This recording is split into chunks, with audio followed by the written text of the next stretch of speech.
absolute chaos between the Roosters and the Dolphins up at Suncorp Stadium. We'll get the inside word from Roosters superstar Sammy Walker.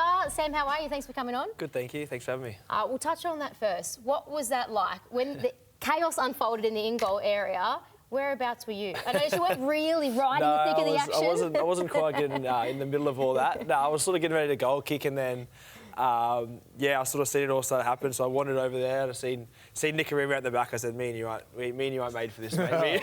We'll hang over the back here. Sammy, the start of that game, the first 15 to 20 minutes, it was ding-dong battle. You were both ripping into each other.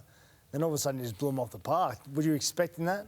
No, I think the first sort of 15, 20, there's probably we expected a fair bit of that sort of game. Both teams sort of fighting for that finals position, and obviously got a lot more heated than we would have expected. But we sort of held our cool while we had 11 on the field, and then I thought we finished off that first half. That sort of end of that first half sort of won us that game, I thought. 4 players sent to the bin. Do you think things needed to be cooled down a bit, or do you think that was maybe a little bit over the top? It's obviously it's hard when you're in the game, I guess, to sort of understand what's sort of going on. Honestly, I wouldn't mind if the game went to 11 on 11 and probably see me a little bit more. But I don't know. I think sending 4 players off in the one instance for a push and shove probably might have been a little bit too much. But it's hard for you to comment on, I suppose. But from me looking in, watching the game, I was shocked he sent 4 to the bin, and I can't believe that they got 2 sent to the bin. Like Spencer, I love Spencer. Spencer Lindsay's a great player. He's flying at the moment. But it might have been he started it. What I don't understand why they also got... This is a competitive sport. We all compete on absolutely everything. If someone's pushing and shoving and shaping up you're surely allowed to stick up for yourself. Well, Jared Sutton was pretty clear in what he wanted. Let's take a listen. We've got Spencer, and what's the name of the Dolphins bloke? Spencer and Orblick start it. Then I've got Nafahu who comes in and really escalates it.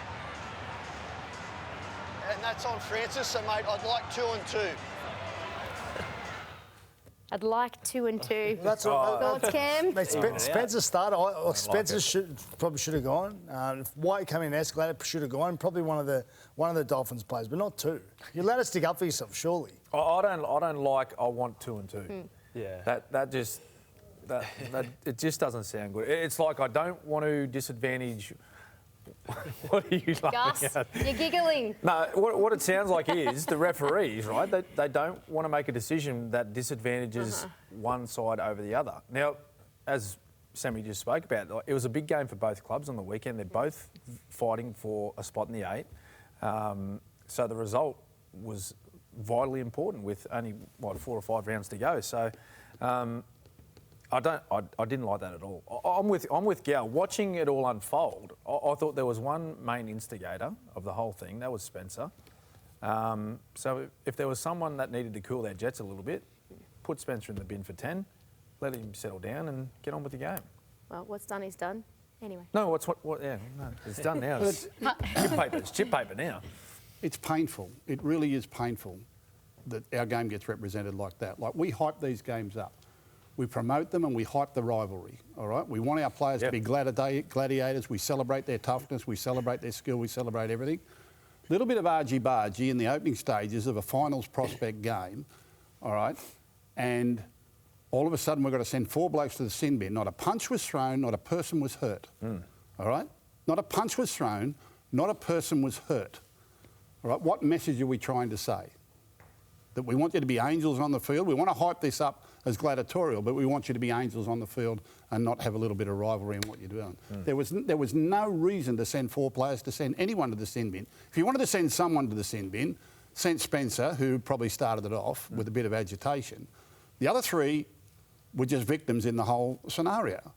But to stand there and say, I want 2 and 2, I'm going to make a statement here and we're going to have 11 players on 11, what does that do for the game? I don't think it does anything for the game, and I don't think anyone supports it. I know many agree with you, Gus, but it's a difficult one for you to talk about. So we'll get back to the footy. It's been great to see you make your comeback from that ACL injury, and you've been in incredible form. How's your confidence now after a month or so back? Yeah, it's I'm feeling really good. I think I was really excited to get back out there. We've got a really good young group of boys that have been playing really good footy, and they've been stepping up to the plate each sort of week. And yeah, I was just really excited to get back out there and to join that sort of team again. And I feel like I'm starting to find my lungs a bit more. It's took a couple of weeks there, but no, I feel like each week I'm sort of building on my performance. I don't think I'm at where I completely want to be at yet, but no, I feel like I'm on a good path, and the club is really supporting me with that at the moment. You only just started out your NRL journey, Sammy. Look, what was it like as a young fella going through that long rehabilitation? Because it was nearly 12 months, wasn't it? Yeah, it was a fair while. I guess it was frustrating missing that back end of last year. I thought we were in a really good position as a team. It was sort of in the top 4 there. Felt really comfortable with my footy in the position that the team was also in, and yeah, it was pretty devastating that period there. And I guess this year hasn't probably been as bad. I think looking forward to coming back and be able to push for finals and be able to push for premierships is something that I want to do the whole time. And being able to look at that first half of the year and go, see the position, watch a lot of football, understand what's going on in the game, and then be able to come back in and attack that back end of the year was really exciting for me. Sammy, what about some of the members of your spine, young Hugo Savala? He's going pretty well. You enjoying that relationship with him? And mate, James Tedesco, he's got to be in career best form. He's unbelievable. Yeah, it was pretty special. I was Hugo's doing an unbelievable job there. I think his long kicking game's probably arguably, in my opinion, like the best in the game, and his composure for someone only a few games into his career is been really impressive. And yeah, like you said, Teddy's Teddy, I guess. It doesn't matter what's going on with the team or what's sort of happening in football. His not much changes in him, and I think just everyone watches what he does on the field, week in, week out. But what we see, away from sort of the cameras, away from even at training, away from training, the hours he puts into his craft is something really special and something that inspires a lot of the young players, which I think is why they're doing as well as they are. They have such a great leader that's sort of showing them the way. What about your off-the-cuff, instinctive footy, I guess, that we all love? Has that always been your style from when you were a kid just playing in the backyard? Have you always loved to play footy that way? Yeah, I think obviously having my dad and my uncle, that sort of we love this. Where's he going? The Doggies fans weren't too happy with that one, that's for sure. Probably not the best team to do it. Do you have nightmares about dropping the ball? Oh, I wish I kind of had him then, that one.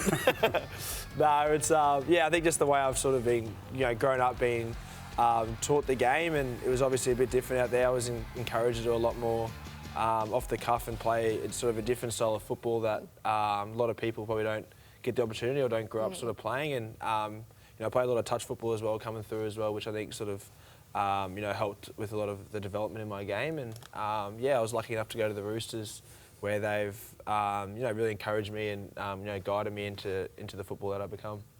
Your dad, would you love to be coached by him and your uncle? I'm happy with the Roosters at the moment. I think it's something I'd love to see them, coaching, and obviously the Jets here hadn't been trained by them younger. I think they'd do an unbelievable job as coaches, but I know right now that I'm pretty set on the Roosters. Yeah, Roosters play the Bulldogs this week, so I haven't got no questions, mate. I bought you some lollies. Bought you some Dettol to drink. Chat him up, poison him. That's not too bad. Yeah.